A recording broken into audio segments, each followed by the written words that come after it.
देवियों और सज्जनों, स्वागत है आपका रोते अंग्रेजों के पार्ट 2 में। रोते अंग्रेजों के पहले एपिसोड में हमने आपको बताया था कि ये जो द 100 है जिसकी 4 टीमें भारतीयों ने खरीद रखी हैं, उसमें पाकिस्तानी प्लेयर्स को वो नहीं खरीदेंगे, ऐसा द टेलीग्राफ की टिम विगमोर की एक रिपोर्ट का दावा है। रिपोर्ट सामने आती है, बहुत सारी क्राइंग होती है, ये यहाँ पे लिखी हुई है कहीं क्राइंग। तो ये हमने आपको एक एपिसोड में बताया था, पहले एपिसोड में।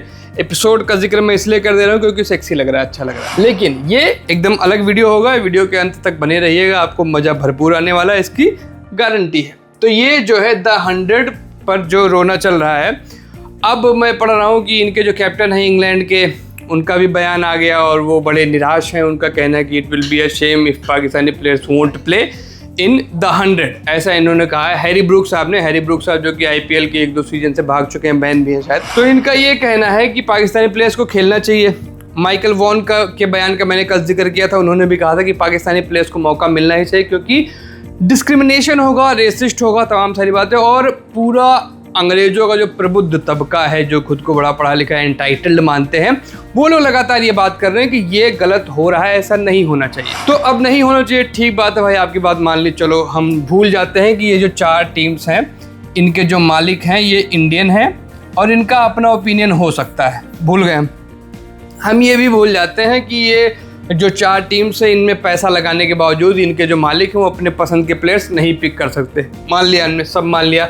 हम ये भी भूल जाते हैं कि ये जो जिन लोगों ने लाखों करोड़ों रुपए लगाए हैं और आपकी एक डूबती हुई लीग को जो सस्टेन नहीं कर पा रही थी, जिसके पास पैसा ही नहीं था, इसलिए आपको बेचना पड़ा खुद को, उसमें पैसा डालकर आपको बचाने के बावजूद इन लोगों को आपकी इच्छाओं का सम्मान करना चाहिए, आपके बताए हुए प्लेयर्स पिक करने चाहिए, भले इनकी टीम जीते या हारे। विन लूज और tie Sunderland till I die, ऐसा कुछ जो है, जो कुछ भी, जैसा भी आप जो भी इसको बना पाए। आपको पता है ये बहुत ये स्लोगन अक्सर चलता रहता है, हम लोग भी बचपन में बोलते ही थे।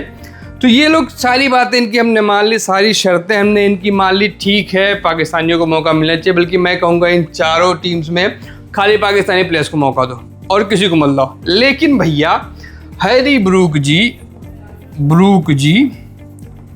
और वॉन जी, आपका तो नाम की स्पेलिंग अगर गलत लिखूँ तो माफ़ करिएगा, वॉन जी, विगमोर जी और तमाम प्रबुद्ध अंग्रेज गण, जितने भी अंग्रेज लोग हैं जिनको भी इस चीज़ से पेट में दर्द है, आप सारे लोग गूगल करिए, चैट जीपीटी करिए, जेमिनाई करिए, परप्लेक्सी प्रो करिए, जो बनाए वो करिए, बस मुझे वो लिस्ट दीजिए कि दी 100 2025 में कितने पाकिस्तानी प्लेयर खेले थे। मैं जानना चाहता हूँ, मुझे जानना है कि द 100 का 2025 का जो एडिशन था उसमें कितने पाकिस्तानी खेले थे, क्या खेले भी थे। अगर नहीं खेले थे, 0 पाकिस्तानी। मैंने जहाँ तक रिसर्च करी उसमें एक भी पाकिस्तानी नहीं खेला था पिछले सीजन में द 100 के।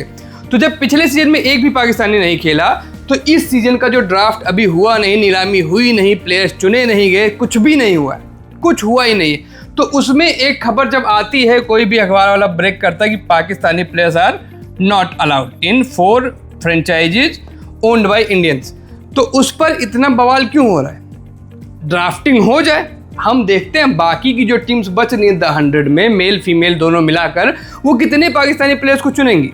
अगर पाकिस्तानी प्लेयर्स इस लायक नहीं है कि वो द 100 में खेल पाएँ, तो उनके इंक्लूजन को लेकर इतना बवाल क्यों हो रहा है? मतलब अभी तो लीग शुरू होने में इतना टाइम है, सारा कुछ है, लेकिन पिछले सीजन में वो खेले भी नहीं, वो इतने योग्य नहीं थे कि पिछले सीजन में उनको किसी भी टीम ने नहीं चुना। 50 से ज़्यादा शायद मेल्स और 15 या 5 फीमेल्स ने अपना नाम लिस्ट में दिया था द 100 की, पाकिस्तानियों ने। एक भी प्लेयर नहीं चुना गया, एक भी प्लेयर इस योग्य नहीं माना गया कि द 100 के 2025 सीजन में वो खेले।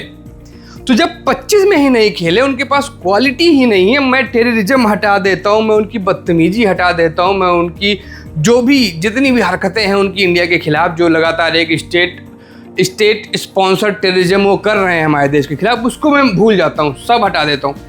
लेकिन जब ये गधे 2025 में नहीं बिके, नहीं एक्सपोर्ट हो पाए, तो इन गधों को अब एक्सपोर्ट कराने के लिए ये चिंता इतनी क्यों हो रही? क्यों आपको शर्म आ रही कि ये पाकिस्तानी प्लेयर्स नहीं बिक रहे? और ऐसा भी नहीं कि हो गई नीलामी, नहीं ही बिके, क्या पता कोई एक पाकिस्तानी अच्छा कर जाए T20 वर्ल्ड कप में, लाइक साहिबजादा फरहान, लाइक आपका वो गोला फेंक एथलीट, क्या पता ये लोग सिलेक्ट ही कर लिए जाए। लेकिन भैया अगर आप इतना हंगामा करोगे तो मैं 100% श्योर हूँ कि मालिक खुंदक की इनको नहीं कोई खरीदेगा, स्पेशली ये 4 टीम्स, क्योंकि क्वालिटी का इशू है ना। क्वालिटी अगर आपके पास होती तो आप 2025 सीजन में भी खेले होते, आप नहीं खेले, तो अब 2026 से पहले भी ऐसा कुछ तीर नहीं मार रहे आपके बाबर आजम पर। आपके लोग ही सवाल कर रहे हैं, आपके शादाब पर को अफरीदी ही लताड़ रहे हैं, आपके शाहीन शाह अफरीदी बाहर बिठा दिए जा रहे हैं। नसीम शाह कहाँ है पता ही नहीं है। शादाब अच्छा कर रहा है, साहिबजादा फरहान अच्छा कर रहा है, सैम अयूब कुछ हद तक अच्छा कर रहा है, हो सकता है ये बिक भी जाए।